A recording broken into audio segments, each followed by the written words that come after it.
नमस्कार मंडळी, आज आमच्या घरी नवीन कपाट आणलं होतं. मस्त त्याची पूजा केली.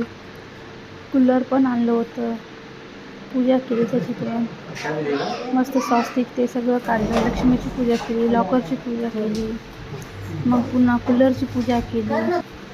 मी माझ्या नवऱ्याला प्रश्न विचारले, कोणासाठी कपाट आणला तो? माझ्या आहोनं उत्तर दिले, ते माझ्यासाठी आणलं.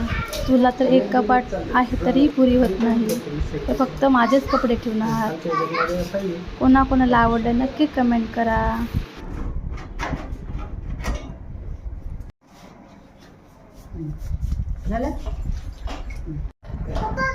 अहो, कोणासाठी आणला तो?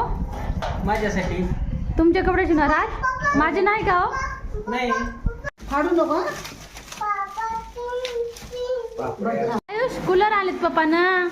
कूलर आलेत पप्पानं. आई नाही. आपण तुझ्या सायकलची पूजा करू.